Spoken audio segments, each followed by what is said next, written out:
અમારા બે છોકરા છે તે ભગવાન જેવા છે અને અમને પણ ભગવાન જ માને છે. તે કોઈ દાડો અમને કશું કહેતા નથી અને મૂર્તિ મૂકી અને પૂજે છે. એવા ભગવાન અમે એમ કહે છે કે દરેકને છોકરા આવા પેદા થાય તો કોઈને ઘરડા ઘરમાં મૂકવાની કોઈ જરૂર ના પડે અને જો ભગવાનની જોડે પૂજે તો એ લોકો ખૂબ જ ખુશી થાય.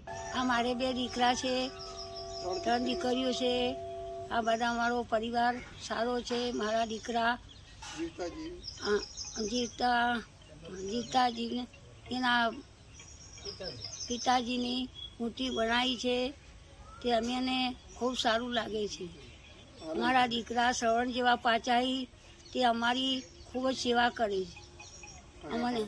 અમને આખા ભારત દેશમાં દર્શન કરાયા.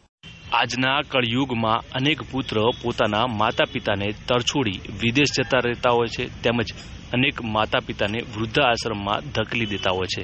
પરંતુ બનાસકાંઠા જિલ્લાના ચડોતર ગામે હસમુખભાઈ ચૌધરી અને તેમના ભાઈ બંને સાથે મળી પોતાના પિતાના જીવતા જીવ તેમની મૂર્તિ બનાવી પૂજા અર્ચના કરી સાચા અર્થમાં આ કળયુગમાં શ્રવણ જેવું ઉદાહરણ પૂરું પાડ્યું છે. જાણીએ.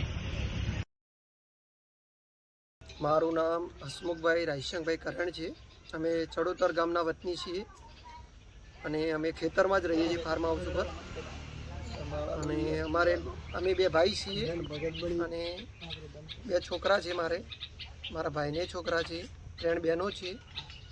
અમારું 8-9 માણસોનું કુટુંબ છે. મારા માતા પિતા છે 2 અને અમે અહીંયા જ ખેતરમાં જ રહીએ છીએ. મારા પપ્પાની ઉંમર છે લગભગ 74-75 વર્ષ થઈ ગયા છે. મમ્મીની ઉંમર છે 70 આજુબાજુ, 68-70 વર્ષ થઈ ગયા છે. મૂર્તિ તો અમારે બધા ઘરના સભ્યો બેઠા હતા.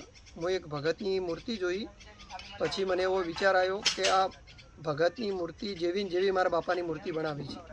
પછી એમનાથી હું પૂછપરછ કરી, આજુબાજુ બધે પૂછ્યું. એટલે પછી કીધું એક ભાઈને કે ભાઈ ઉદયપુર તમે જશો તો સારા કારીગરો છે ને મૂર્તિ તમારે ત્યાં જ બનાવરાવો. પછી અમે મારા ફાધરને લઈને, મારા બાપાને લઈને જ અમે ઉદયપુર ગયા. પછી ઉદયપુર જઈને કારીગરોને પૂછપરછ કરીને કારીગરોએ કીધું કે ભાઈ 6 મહિના લાગશે અને એક સારામાં સારો પથ્થર જે વિયેતનામ પથ્થર આવે છે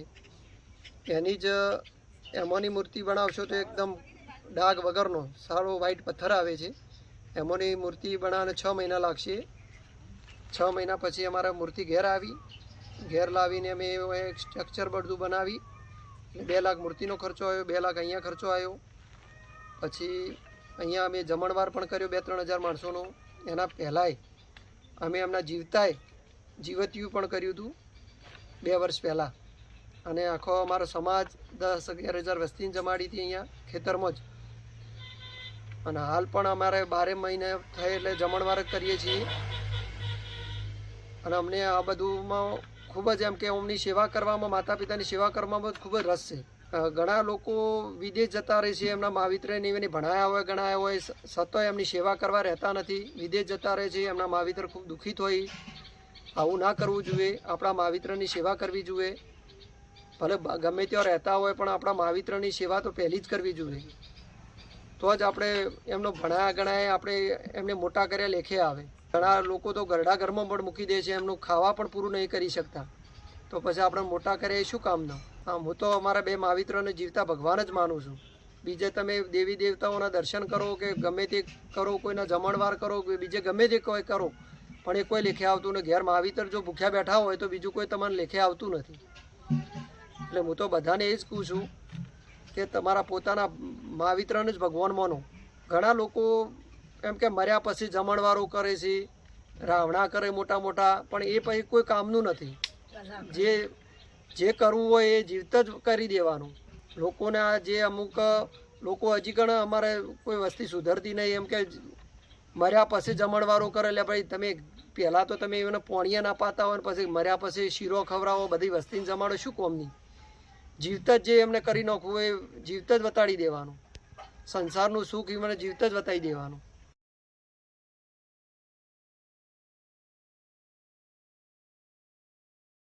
ગંગાબેન રાશંકભાઈ કરે ચલોતર ગામ. આ મારે 2 દીકરા છે, 3 દીકરીઓ છે. આ બધા મારો પરિવાર સારો છે. મારા દીકરા જીવતાજી એના પિતાજીની મૂર્તિ બનાવી છે તે અમને ખૂબ સારું લાગે છે. મારા દીકરા શ્રવણ જેવા પાચાઈ તે અમારી ખૂબ જ સેવા કરે છે. અમને આખા ભારત દેશમાં દર્શન કરાયા. તે અમે તો સારું કહે કે અમારા દીકરા આવા કોઈને ન મળે, પણ અમને ભગવાન આલ્યા છે અને એના બાપાની મૂર્તિ બનાવી છે.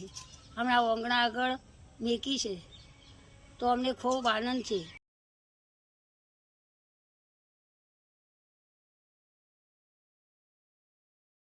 મારું નામ રાજશેખભાઈ વાલુભાઈ કરેણ છે. અમે ચડોતરની સીમમાં રહીએ છીએ. અમારે ખેતી છે, કૂવા પર ઢોર અને પશુપાલનનો ધંધો છે. અમારે ગામમાં જો એક પશુઆહારની દુકાન છે. અમારા છોકરા ચોય બહાર જતા નથી, અમારી સેવા કરે છે અને ઘરના ઘર રહે છે. પછી અમને આ મૂર્તિ બનાવવાની ઈચ્છા થઈ ગઈ. તે મૂર્તિ શેડ મને ઉદયપુર મને લઈ ગયા અને ઉદયપુરમાં લઈ જઈ અને મને 100 મહિનાના ખર્ચે 100 મહિને મૂર્તિ તૈયાર થઈ. તે 3 થી 4 લાખનો ખર્ચો આવ્યો અને અમારા છોકરા એવા છે તે શ્રાવણ જેવા છે. તે વસ્તીને છોકરા એવા છે કે બાપડાને બીડીઓ પીવા પૈસા હાલતા નથી, ક્યાં તો ઘરડા ઘરમાં મોકલી દો. તો અમે એવું માનીએ છીએ કે એ ભગવાન છોકરા મળે તો શ્રાવણ જેવા મળજો અને બીજાને પણ આવું કરજો તે મા બાપોની સેવા કરે. અમારા 2 છોકરા છે તે ભગવાન જેવા છે અને અમને પણ ભગવાન જ માને છે. તે કોઈ દાડો અમને કશું કહેતા નથી અને મૂર્તિ મૂચી અને પૂજે છે. એવા ભગવાન અમે એમ કહે છે કે દરેકને છોકરા આવા પેદા થાય તો કોઈને ઘરડા ઘરમાં મૂકવાની કોઈ જરૂર ના પડે અને જો ભગવાનની જોડે પૂજે તો એ લોકો ખૂબ જ ખુશી થાય. તો અમારે છોકરા એવા જ પાછા તે અમને ઘરના ઘરમાં છું પણ ઘેર પણ કોઈ તકલીફ પડવા દેતા નથી. એ માટે ગોમન રહે છે ને અમારી સેવા 2 ટાઈમ કરે છે.